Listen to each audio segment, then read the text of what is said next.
Assalamualaikum warahmatullahi wabarakatuh dan salam sejahtera. So hari ini kita bertemu secara maya. Kita sambung dengan sesi pembelajaran subjek vibration, iaitu chapter yang keempat yang diberi nama Multi Degree of Freedom System.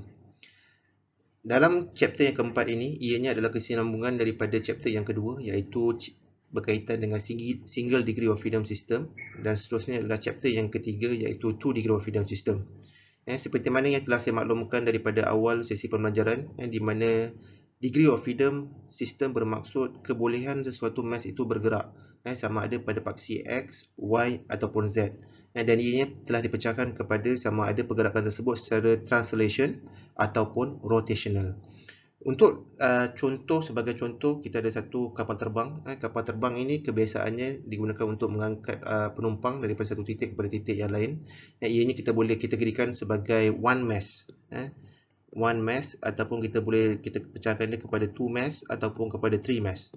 Dan para pelajar kena ingat bahawa setiap sambungan antara mass itu mempunyai stiffness ataupun spring yang akan mengikat antara dua mass. Dan seterusnya adalah kereta api ataupun yang biasa kita nampak di Kuala Lumpur, iaitu ni sebagai contohnya gambar adalah gambar monorail. Di dalam gambar monorail ini kita boleh pecahkan dia kepada 4 mass. Mass yang pertama adalah bogi yang pertama, mass yang kedua adalah bogi yang kedua, mass yang ketiga adalah bogi yang ketiga, dan mass yang keempat adalah bogi yang keempat. In between setiap bogi, ianya akan dilekatkan dengan spring ataupun ianya ada connector secara fizikal. Tetapi in term of modeling vibration, kita akan assume dia sebagai spring mass system. Dan seterusnya gambar yang terakhir ini adalah sebagai vibrator. Vibrator ni basically pelajar kita gunakan dia adalah untuk penyelidikan, untuk kita mengkaji natural frequency suatu material. Kalau kita letakkan ke atas ni, dan kita akan excite dengan vibrator, yang ini adalah vibrator yang boleh bergerak pada paksi X, Y ataupun Z. So, seterusnya kita pergi kepada table of content. Dalam table of content untuk this particular topic, saya ada 4 pecahan, iaitu yang pertama, subtopik yang pertama adalah berkaitan dengan spring mass system.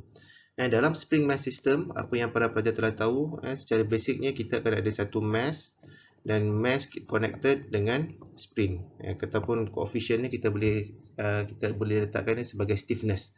Iaitu para pelajar telah ingat bahawa this is the basic fundamental of vibration. Setiap perkara yang para pelajar tengok ataupun setiap structure, sama ada is a static or dynamic structure, you must able to convert into the spring mass system diagram. So ini adalah perkara yang pertama, dan pada perkara yang pertama ini, yang ini kita dah belajar dalam topik single degree of freedom system. Tapi dalam topik multiple degree of freedom system, ianya akan ada 3 masses. Mass yang pertama, mass yang kedua, dan seterusnya mass yang ketiga. In between mass, they must connected with the spring. Dan seterusnya untuk subtopik yang kedua, ianya adalah berkaitan dengan eigenvalue dan eigenvector. Eigenvalue actually sebenarnya para pelajar boleh assume yang ini sebagai value. Value ni kita boleh letakkan dia adalah natural frequency, ataupun sesuatu value, nilai yang ada apabila terjadinya natural frequency. Dan seterusnya eigenvector adalah mode shape, MS.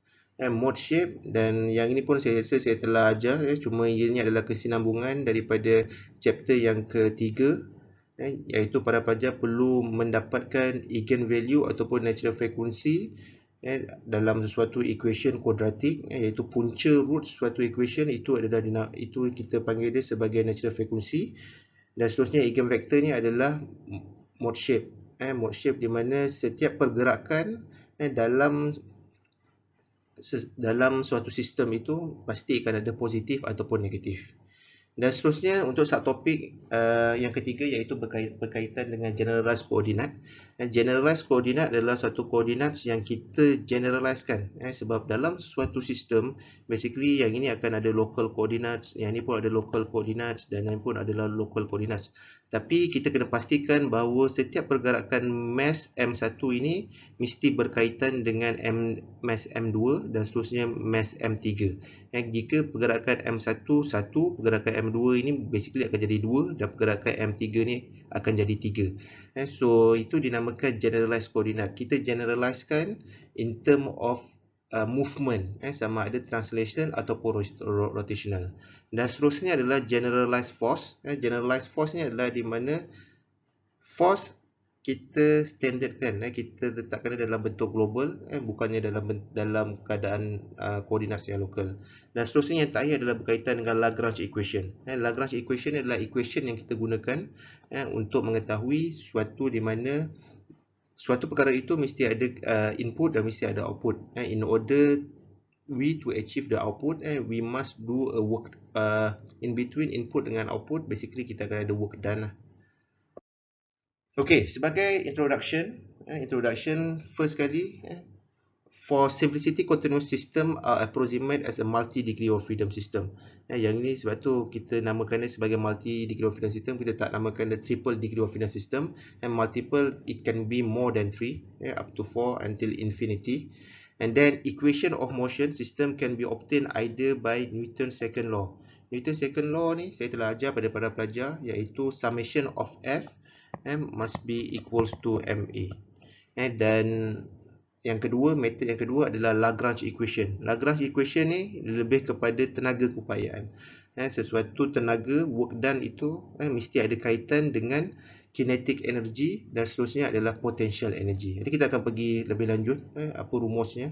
Dan seterusnya yang terakhir adalah analysis of multi-degree of freedom system can be simplified using the orthogonal property. Orthogonal property by means setiap equation itu must be in the equilibrium motion. Jadinya mesti dalam bentuk yang persamaan, equilibrium, and the mode shape of the system natural frequency. Sebab kita dalam vibration ni, apa yang paling penting kita nak kaji adalah kita nak kaji dia punya natural frequency, dan seterusnya daripada natural frequency kita nak tengok dia punya mode shape. Sebab apa? Daripada mode shape kita tahu berapa banyak displacement, berapa banyak deviation daripada natural frequency. Sebab in term of vibration, as I told you before, we need to determine the displacement from the natural axis or the reference axis.